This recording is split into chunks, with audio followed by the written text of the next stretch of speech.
ಧರ್ಮಸ್ಥಳದ ಸುತ್ತಮುತ್ತ ನಡೆದಿರಬಹುದು ಎನ್ನಲಾಗಿರುವಂತಹ ಅತ್ಯಾಚಾರ, ಕೊಲೆ ಮತ್ತು ಅದಕ್ಕೆ ಸಂಬಂಧಿತವಾಗಿ 150ಕ್ಕೂ ಹೆಚ್ಚು ಹೆಣಗಳನ್ನು ಸುತ್ತಮುತ್ತ ಹೂಳಲಾಗಿದೆ ಅಂತ ಹೇಳುವಂಥ ಒಂದು ಆರೋಪ ಏನು ಬಂದಿದೆ. ಮತ್ತು ಅದನ್ನು ತೋರಿಸಲಿಕ್ಕೆ ಈಗ ಕೊನೆಯದಾಗಿ ಅದರೊಳಗಡೆ ಇದ್ದಂಥ ಒಬ್ಬ ವ್ಯಕ್ತಿ ಕೂಡ ಅನಾಮಿಕನಾಗಿ ಬಂದಿರುವಂಥದ್ದು. ಇವೆಲ್ಲವನ್ನು ಪರಿಗಣಿಸಿದ ನಂತರದಲ್ಲಿ ಈಗ SIT ಒಂದು ರೂಪುಗೊಂಡಿರುವಂಥದ್ದು.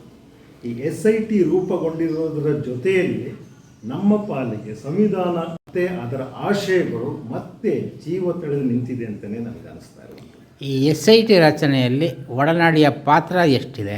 SITಯ ರಚನೆಯಲ್ಲಿ ಒಡನಾಡಿಯ ಪಾತ್ರ ಭಾಳ ದೊಡ್ಡದಾಗಿದೆ ಅಂತಲೇ ನಾನು ಹೇಳ್ತೇನೆ. ಯಾಕೆ ಅಂತಂದರೆ 2022 ಜೂನ್ 16 ಯಾವತ್ತು CBI ನ್ಯಾಯಾಲಯದಿಂದ ತೀರ್ಪು ಹೊರಗೆ ಬಂತು, ಅವತ್ತಿನಿಂದ ಒಡನಾಡಿ ಸಂಸ್ಥೆ ಅಹರ್ನಿಶಿ ದುಡಿತಾ ಬಂದಿದೆ. ಯಾವ ರೀತಿ ದುಡಿಬೇಕು ಅನ್ನುವಂಥದ್ದು ನಾವು ಮೊದಲಿನಿಂದ ಕಲ್ತಿರುವ ಪಾಠ. ಅದೇ ರೀತಿಯಾಗಿ ಸರ್ಕಾರಕ್ಕೆ ಯಾವ ರೀತಿ ಮನನ ಮಾಡಿಕೊಡ್ಬೇಕೋ, ಯಾವ್ಯಾವ ರೀತಿಯಲ್ಲಿ ಯಾವ್ಯಾವ ದಾರಿಗಳಿದ್ದಾವೋ ಆ ಎಲ್ಲ ದಾರಿಗಳನ್ನು ಅನುಸರಿಸಿ ನಾವು ನಮ್ಮ ವಕೀಲರು ಮತ್ತು ನಮ್ಮ ಸಹಪಾಠಿಗಳು, ನಮ್ಮ ಸಂಸ್ಥೆಯಲ್ಲಿರುವಂಥ ಅಷ್ಟು ಸದಸ್ಯರು ಈ ಕೆಲಸಗಳನ್ನು ಮಾಡಿರುವಂಥದ್ದು. ಇದುವರೆಗೆ ನಾವು 22ರಿಂದನೇ ಕೆಲಸ ಮಾಡ್ತಾ ಇದಕ್ಕೆ ವಿಶೇಷ ತನಿಖಾ ದಳವನ್ನು ರಚನೆ ಮಾಡಬೇಕು ಅಂತ ಮಾನ್ಯ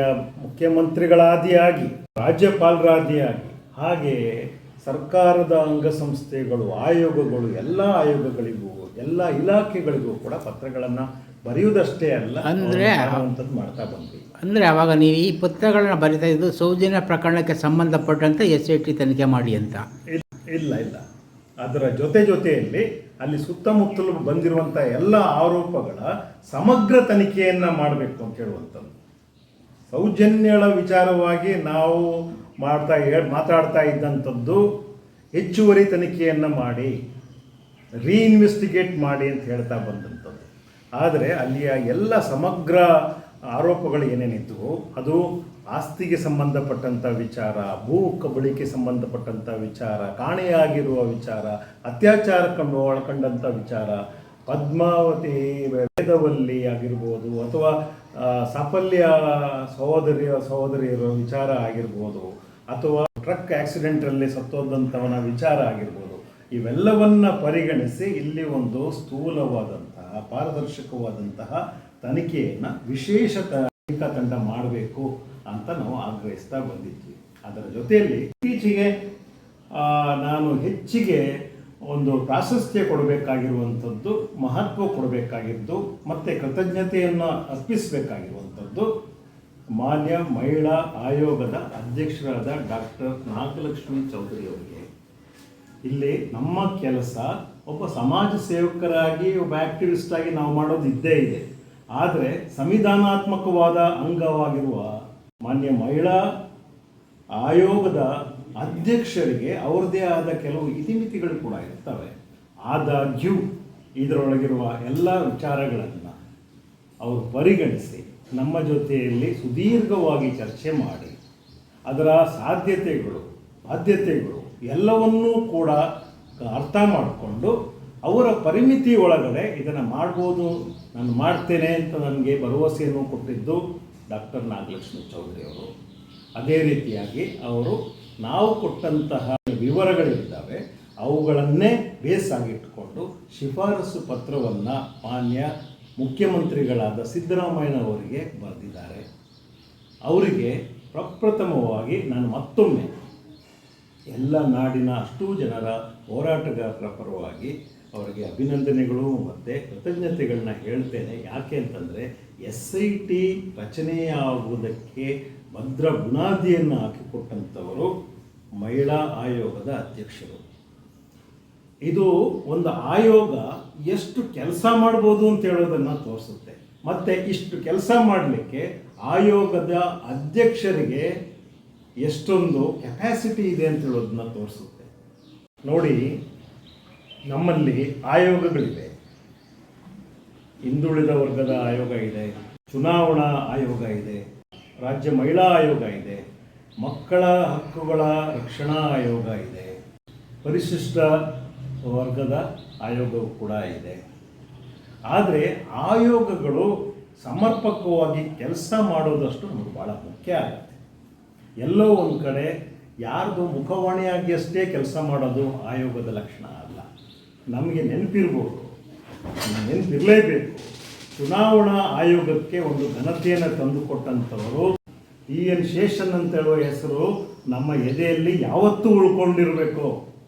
ಚುನಾವಣಾ ಆಯೋಗ ಬಂತು ಅಂತಂದರೆ ಮುಖ್ಯಮಂತ್ರಿ ಆಗಲಿ ಅಥವಾ ಪ್ರಧಾನಮಂತ್ರಿಗಳಾಗಲಿ ಗಡಗಡ ಅಂತ ನಡುಗೋದು. ಯಾವ ಕಾರಣಕ್ಕೋಸ್ಕರ ಅಂತಂದರೆ ಆ ಆಯೋಗದ ಅಧ್ಯಕ್ಷರಾಗಿದ್ದರು TN ಶೇಷನ್ ಅಂತಂದರೆ ಅವ್ರು ಬಂದರು ಅಂದರೆ ಎಲ್ಲರೂ ತೊಳ್ಳಿ ನಡುಗೋದು. ಅದೇ ರೀತಿಯಾಗಿದ್ದರೂ ಕೂಡ ಅವರು ವೈಯಕ್ತಿಕವಾಗಿ ಅವರ ನಡೆ ನುಡಿ ಅವರ ಜೀವನ ಶೈಲಿ ಎಲ್ಲವೂ ಅವ್ರದ್ದಾಗಿತ್ತು. ಅದನ್ನು ನಾನು ಮತ್ತೆ ನೆನಪಿಸ್ತೀನಿ. ಯಾಕೆ ಅಂತಂದರೆ ಡಾಕ್ಟರ್ ನಾಗಲಕ್ಷ್ಮಿ ಚೌಧರಿ ಅವರಿಗೆ ಒಂದು ಒಳ್ಳೆಯ ಒಂದು ಭವಿಷ್ಯ ಇದೆ ಅಂತ ಅನಿಸುತ್ತೆ. ಅವರಿಗೆ ನಾನು ಪದೇ ಪದೇ ಹೇಳುವ ರೀತಿಯಲ್ಲಿ ಪಾರಿವಾಳದ ಹೃದಯವೂ ಇದೆ, ಗಿಡುಗನ ತೀಕ್ಷ್ಣಮತಿಯೂ ಕೂಡ ಇದೆ. ಇದು ಬಹಳ ಮುಖ್ಯ. ಮಕ್ಕಳ ಮತ್ತು ಮಹಿಳೆಯರ ವಿಚಾರದಲ್ಲಿ ಒಬ್ಬ ವಾತ್ಸಲ್ಯಮಯಿ ತಾಯಿಯನ್ನು ಅವರ ಎದೆಯಲ್ಲಿ ಇಟ್ಕೊಂಡಿರಬೇಕು. ಅದೇ ರೀತಿಯಾಗಿ ಒಬ್ಬ ತಂದೆಯ ಜವಾಬ್ದಾರಿಯನ್ನು ಕೂಡ ಅಧ್ಯಕ್ಷೆ ಹೊಂದಿರಬೇಕು. ಇವತ್ತು ಧರ್ಮಸ್ಥಳದ ಸುತ್ತಮುತ್ತ ನಡೆದಿದೆ ಅಂತ ಹೇಳುವಂತಹ ಅಷ್ಟು ಮಹಿಳೆಯರ ಸಾವು ನೋವುಗಳಿಗೆ, ಅತ್ಯಾಚಾರಗಳಿಗೆ ನ್ಯಾಯ ದೊರಕಿಸಿಕೊಡುವಲ್ಲಿ ಮುಂಚೂಣಿಯಲ್ಲಿ ನಿಲ್ಲಬೇಕಾಗಿತ್ತು ಆಯೋಗವೇ. ಅದರಲ್ಲಿ ಎರಡು ಮಾತಿಲ್ಲ. ಅದನ್ನು ನಾವು ಮನನ ಮಾಡಿಕೊಟ್ಟಿದ್ದೀವಿ. ಮತ್ತು ಅಷ್ಟೇ ಮುಕ್ತವಾಗಿ ನಾಗಲಕ್ಷ್ಮಿ ಚೌಧರಿ ಅವರು ತಗೊಂಡಿದ್ದು ನಮಗೆ ಭಾಳ ಸಂತೋಷ ಆಗಿದೆ. ಅದಕ್ಕೆ ನಾವು ಅವ್ರ ಜೊತೆಯಲ್ಲಿ ನಿಲ್ತೇವೆ.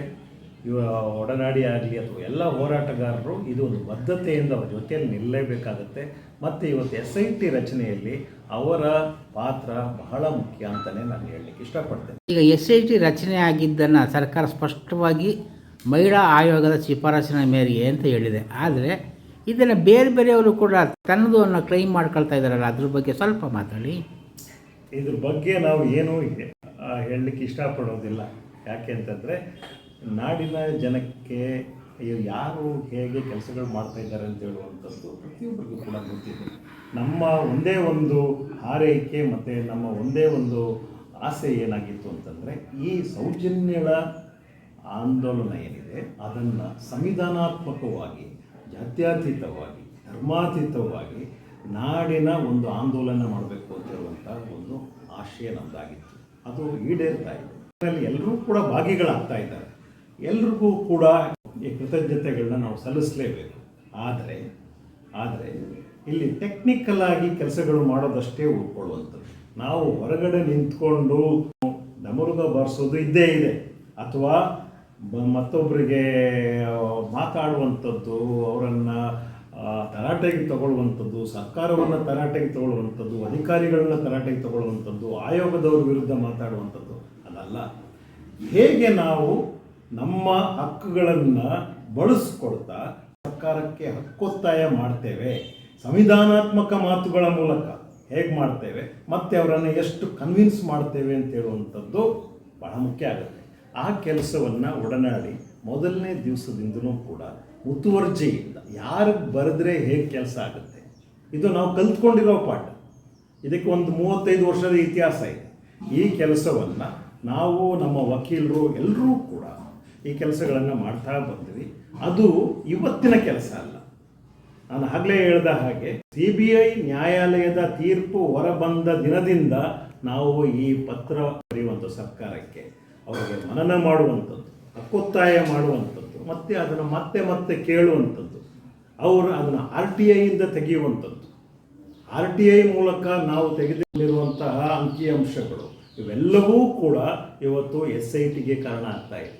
ಇವತ್ತು ಯಾರು ಬಂದಿದ್ದಾನೆ ಈ ಕೃತ್ಯಗಳ ಒಬ್ಬ ಕಟ್ಟಕಡೆಯ ಒಂದು ಕೊಂಡಿ ಇದ್ದಾನಲ್ಲ, ಅನಾಮಿಕವಾಗಿರುವಂತಹ ಒಬ್ಬ ವ್ಯಕ್ತಿ ಇದ್ದಾನಲ್ಲ, ಆತ ಬಂದಂಥ ಕೊಟ್ಟಂತಹ ಸ್ಟೇಟ್ಮೆಂಟ್ ಮಾತ್ರ ಅಲ್ಲ, ಇದಕ್ಕೆ ಒಂದು ಇತಿಹಾಸ ಇದೆ. ಈ ಕ್ರೌರ್ಯಕ್ಕೆ ಒಂದು ಇತಿಹಾಸ ಇದೆ. ನಾವು ಕೇಳಿರುವಂಥದ್ದು ಯಾಕೆ ಒಬ್ಬ ಆರೋಪಿಯೂ ಕೂಡ ಪತ್ತೆ ಆಗ್ತಿಲ್ಲ? ಯಾಕೆ ಇಷ್ಟೊಂದು ಆರೋಪಗಳು ಒಂದು ಪ್ರದೇಶದಿಂದ ಬರ್ತಾ ಇದ್ದಾವೆ? ಯಾಕೆ ಸರ್ಕಾರ ಮೌನ ವಹಿಸ್ತಾ ಇದೆ? ಯಾಕೆ ಪತ್ತೆ ಮಾಡುವ ಕೆಲಸದಿಂದ ಸರ್ಕಾರ ವಿಮುಖ ಆಗ್ತಾ ಇದೆ? ಯಾಕೆ ನೀವು ಹೇಬಿಯಸ್ ಕಾರ್ಪಸನ್ನು ಬಳಸ್ತಾ ಇಲ್ಲ? ಯಾಕೆ ಹೆಣ್ಣು ಮಕ್ಕಳಿಗೆ ನ್ಯಾಯ ಸಿಗ್ತಾ ಇಲ್ಲ? ಹಾಗಾದರೆ it is a crime against the state. ನಾವು ಆಗಾಗ ಹೇಳ್ತಾ ಇದ್ದಂಥದ್ದು ಮಾತಿದು. It is a crime against the state, not against the individual. What is your responsibility? ಅದನ್ನು ಟ್ರೇಸ್ ಮಾಡೋದು ಯಾರ ಜವಾಬ್ದಾರಿ? ಹಾಗಾದರೆ ಆರೋಪಿಗಳು ಮುಂದುವರಿಸ್ಕೊಂಡೇ ಇರಬೇಕಾ ತಮ್ಮ ಕೃತ್ಯಗಳನ್ನು? ಎಷ್ಟು ಬಲಿಗಳನ್ನು ನಾವು ಪಡಿಬೇಕು ಅಂತ ಇದ್ದೇವೆ? ಇದೇ ರೀತಿಯಾಗಿ ನಾವು ಕೇಳ್ತಾ ಬಂದೀವಿ. ಇದು ಇವತ್ತು ಒಂದು ಕಲೆಕ್ಟಿವ್ ರೆಸ್ಪಾನ್ಸಿಬಿಲಿಟಿಯ ಮೂಲಕ, ಕಲೆಕ್ಟಿವ್ ಆಗಿ ನಾವು ಮಾಡಿರೋ ಹೋರಾಟಗಳ ಮೂಲಕ ಇವತ್ತು SIT ರಚನೆ ಆಗಿದೆ. ಹಂಗಂತೇಳಿ ನಾವು ನಿದ್ರಿಸಲಿಕ್ಕೆ ಆಗೋದಿಲ್ಲ. SIT ಮಾಡಿದ ಮೇಲೆ ನಿಜವಾದ ಕೆಲಸಗಳಿರಬೇಕಾಗ್ತದೆ. SIT ಹೋಗುವ ದಾರಿಯನ್ನು, ಅದರ ನಡೆಗಳನ್ನು ನಾವು ಬಹಳ ಹತ್ತಿರದಿಂದ ಗಮನಿಸ್ತಾ ಇರ್ತೇವೆ. SIT ವ್ಯಾಪ್ತಿಯಿಂದ ಸೌಜನ್ಯ ಪ್ರಕರಣನ